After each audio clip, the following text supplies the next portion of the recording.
Perkenalkan, nama saya Zahri Mardani dengan NIM 22001837. Di sini saya akan membuat video untuk sertifikasi ilmu dakwah dengan tema menikah berbeda agama. Pernikahan adalah salah satu sunnah Rasulullah SAW yang bisa menjadi salah satu jalan ketenangan bagi seorang hamba dan merupakan salah satu fase dalam hidup yang bisa dijalani seorang muslim setelah menemukan pasangan hidup siap secara mental dan finansial.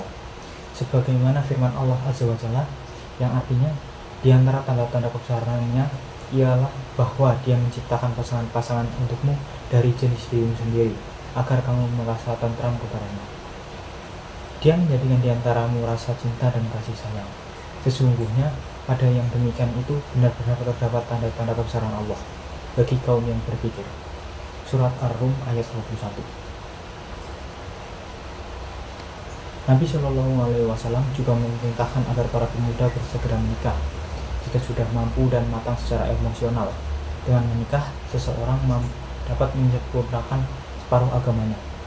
Demikian juga hukum sunnah tadi dapat menjadi wajib jika seseorang sudah memiliki kelapangan harta dan mampu memberikan hak dan kewajiban dalam berumah tangga. Namun ia meninggalkan ibadah nikah ini tanpa alasan yang jelas.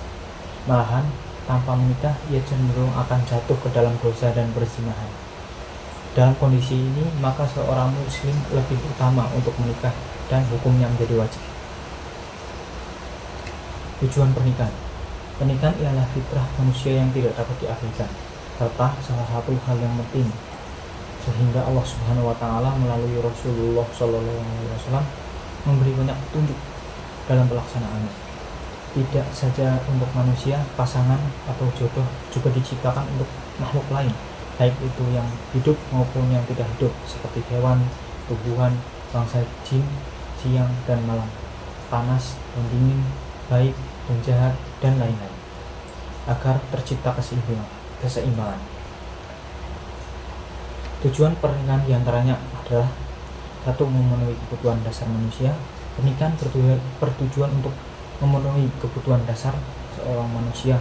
Kebutuhan itu terdiri dari kebutuhan emosional, biologis, rasa saling membutuhkan, dan lain sebagainya. 2. Mendapatkan ketenangan hidup. Dengan menikah, suami atau istri dapat saling melengkapi satu sama lain. Jika merasa cocok, keduanya akan diberi dukungan, baik itu demikian moral atau material. Pernikahan serta kasih sayang yang akan memberikan ketenangan hidup bagi kedua pasangannya. 3. Menjaga akhlak. Dengan menikah, seorang muslim akan terhindar dari dosa zina. Yang keempat, meningkatkan ibadah kepada Allah Subhanahu wa Ta'ala.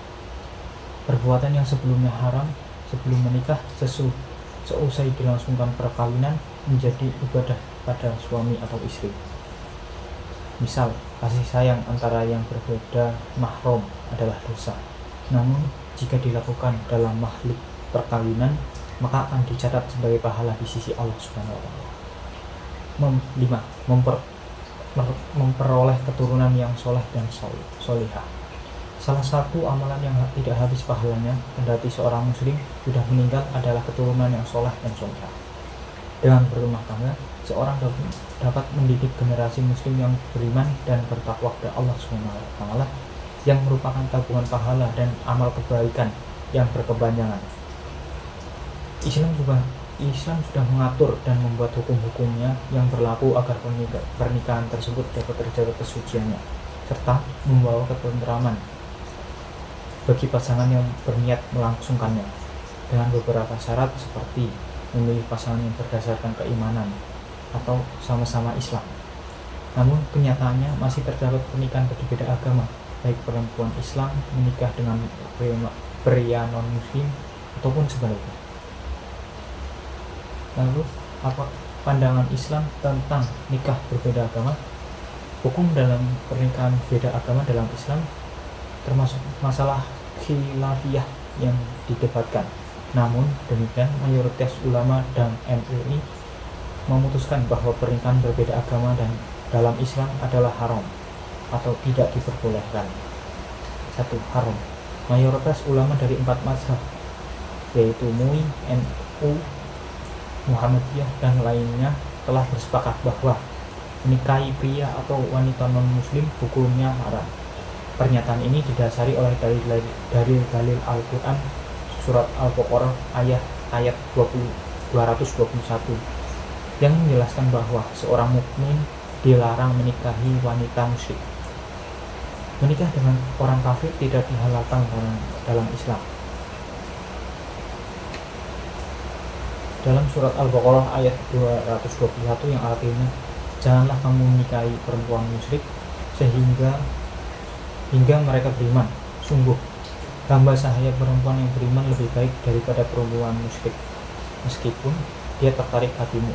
Jangan kamu pula menikahi laki-laki musyrik dengan perempuan yang beriman hingga mereka beriman. Sungguh, hamba sahaya laki-laki yang beriman lebih baik daripada laki-laki musyrik, meskipun dia melirik hatimu.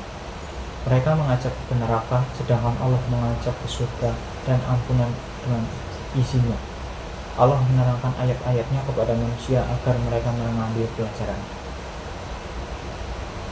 Pendapat Nahdlatul Ulama atau NU.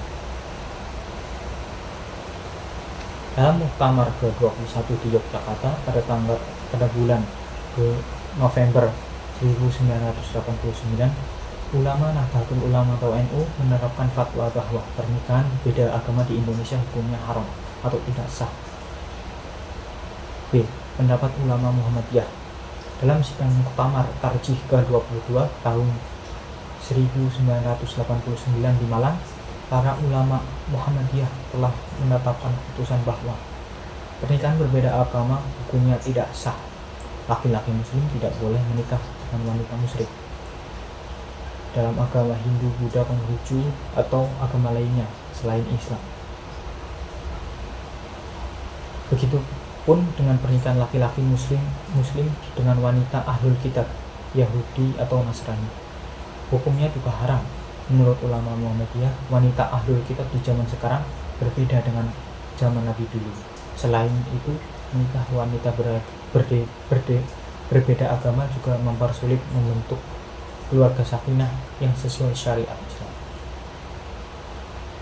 2. Diperbolehkan antara makruh atau mubah. Pendapat dari ulama yang kedua tentang hukum pernikahan berbeda agama antara makruh dan mubah. Pernyataan ini mereka didasari oleh surat Al-Maidah ayat 5 yang menjelaskan bahwa menikahi wanita ahlul kitab dihalalkan untuk seorang mukmin dengan syarat: 1. Wanita ahlul kitab tersebut tidak dapat melakukan perbuatan maksiat seperti zina dan sejenisnya. 2. Hanya laki-laki muslim yang boleh menikahi wanita ahlul kitab, sedangkan wanita muslim tidak boleh menikahi laki-laki berbeda agama. Diperbolehkan laki-laki muslim menikahi dengan wanita ahlul kitab dikarenakan adanya pendapat yang mengatakan bahwa wanita ahlul kitab berbeda dari wanita musyrik. Namun dengan demikian, dalam surat Al-Bayyinah Allah Ta'ala menjelaskan bahwa ahlul kitab dan orang-orang musyrik termasuk orang kafir. Sekian dari video saya, kurang lebihnya mohon maaf. Wassalamualaikum warahmatullahi wabarakatuh.